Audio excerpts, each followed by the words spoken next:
Ah, sleep. You can never have enough of it, it seems. In fact, sometimes it literally feels like you aren't getting enough. But what if you stopped sleeping altogether? Strangely, science understands relatively little about why we sleep or how it evolved in the first place. After all, laying unconscious and dormant for hours on end while predators lurk hardly seems advantageous or smart. But we have discovered a few correlations. For example, adults who sleep between 6 to 8 hours a night tend to live longer. Excessive sleep, however, can lead to medical problems including cardiovascular disease and diabetes. Similarly, chronic sleep deprivation has been linked to aspects of cardiovascular disease, obesity, depression, and even brain damage. But what if you stopped sleeping right now? Well, after your first sleepless night, your mesolimbic system becomes stimulated and dopamine runs rampant. And this may actually trigger some extra energy, motivation, positivity, and even sex drive. Sounds appealing, but it's a slippery slope. Your brain slowly begins to shut off the regions responsible for planning and evaluating decisions, leading to more impulsive behavior. Once exhaustion sets in, you'll find yourself with slower reaction times and reduced perceptual and cognitive functions. After a day or two of no sleep, the body loses its ability to properly metabolize glucose and the immune system stops working as well.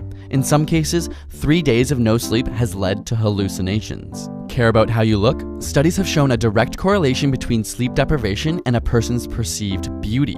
That is to say, sleep-deprived individuals appeared less healthy and less attractive than when they were well rested. The longest scientifically documented case of being awake was 264 hours or 11 days. And while they did develop problems with concentration, perception, and irritability, the surprising truth is that they suffered no serious long-term health effects. In fact, no individuals under these documented conditions experienced medical, physiological, neurological, or psychiatric problems.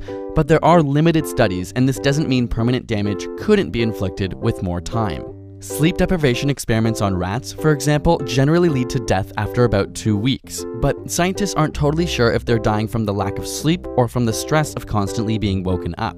Perhaps we should look at fatal familial insomnia for an answer, a rare genetic disease of the brain which causes progressively worsening insomnia or sleeplessness, leading to hallucinations, dementia, and ultimately death. This disease has only affected around 100 people in the world, but their average survival span was around 18 months. Over time, the lack of sleep becomes worse and the body's organs begin to shut down. So, while lack of sleep won't necessarily kill you quickly, continual sleep deprivation will have a negative effect on your body.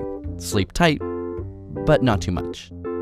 Got a burning question you want answered? Ask it in the comments or on Facebook and Twitter. And if you can't get enough science in your life, check out the Science Alert Facebook page, which is one of the best out there to keep you up to date and entertained with the latest news and breakthroughs. And subscribe to ASAP Science for more weekly science videos.